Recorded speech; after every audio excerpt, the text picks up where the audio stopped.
ሰላም ብያችኋለሁ ጓደኞቼ፣ ሰላማችሁ ይብዛ። ዛሬ እግዚአብሔርን ቃል ሼር አድርጋችኋለሁ። ክፍሉም ያለው መዝሙረ ዳዊት ምዕራፍ 35 ቁጥር 19 ጀምሮ ነው። እንግዲህ እግዚአብሔርን እናመስግን በሚል ርዕስ ነው የመጣሁት። ዳዊት በዘመኑ እግዚአብሔርን አገልግሏል፣ እግዚአብሔርን አመስግኗል፣ እግዚአብሔር ዘምሯል። እኛም ዛሬ እግዚአብሔር የሰጠንን ቀን በህይወታችን ነክቶ የሚመሸውን ፀሐይ የሚወጣበትን የምንንቀሳቀስበትን ይህንን ዘመን ይህንን ጊዜ ምን እያደረግንበት ነው? ጥያቄው ለእናንተ ነው፣ ለእኔም ነው። እግዚአብሔርን እያመሰግንበት ነው ወይ? ቃሉን እያጠናንበት ነው ወይ? የእግዚአብሔርን ሀሳብ እየፈጸምንበት ነው ወይ የሚለው ጥያቄ ለእኔና ለእናንተ ነው። ዳዊት እንግዲህ እግዚአብሔር በሰጠው ጊዜ፣ እግዚአብሔር በሰጠው ዘመን ቀኑን ሙሉ እግዚአብሔርን ያመሰግን ነበር። በመዝሙረኛው ዳዊት የእግዚአብሔር ቃል ላይ እንደሚናገረው እንግዲህ አንደበቴ ጽድቅህን ምስጋናን ቀኑን ሙሉ ይናገራል ይላል። አንደበት ወያችሁ፣ የዳዊት አንደበት ሁሉ ጊዜ እግዚአብሔርን ለማመስገን ነበር የሚከፈተው። መዝሙረ ዳዊት ምዕራፍ 35 ቁጥር 28 ላይ ማንበቡት። አንደበቴ ስለ ጽድቅ ቀኑን ሙሉ ስለ ማዳን ይናገራል ይላል። መዝሙረ ዳዊት ምዕራፍ 70 ቁጥር 15 ላይ ቀኑን ሙሉ ክብርን ያወራ ዘንድ አፌ በምስጋና ተሞልቷል ይላል።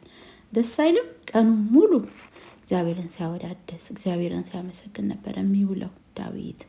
እኔና እናንተ አንደበታችን ምን ይናገራል? ምን ያስባል? ምን እናወጣለን? ምን እናወርዳለን?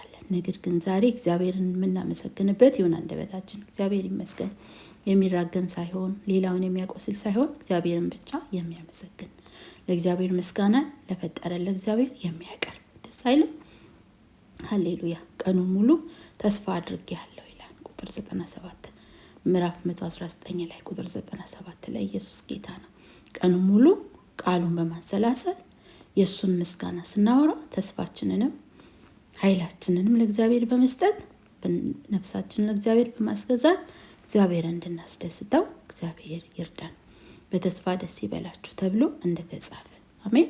ቀኑን ሙሉ እሱን ተስፋ ስናደርግ፣ ቀኑን ሙሉ በሱ ደስ ስንሰኝ እንዋል ማለት ነው። ቀኑን ብቻ ሳይሆን ምሽቱንም፣ ዘመንን፣ ጊዜን፣ ወቅትን የሰጠን እግዚአብሔር ስለሆነ በሰጠን ዘመን እግዚአብሔርን በማክበር ዘመናችን እንዲለመልም ለእግዚአብሔር ራሳችንን መስጠት አለብን።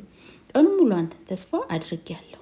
መዝሙረ ዳዊት ምዕራፍ 2 ቁጥር 5 ቀኑን ሙሉ በስም ደስ ይላቸዋል ይላል። በጽድቅ ሐሴት ያደርጋሉ። ማን? የዳኑ በእግዚአብሔር ሐሴት ያደርጋሉ፣ በእግዚአብሔርን ተስፋ ያደርጋሉ ማለት ነው። ለምን?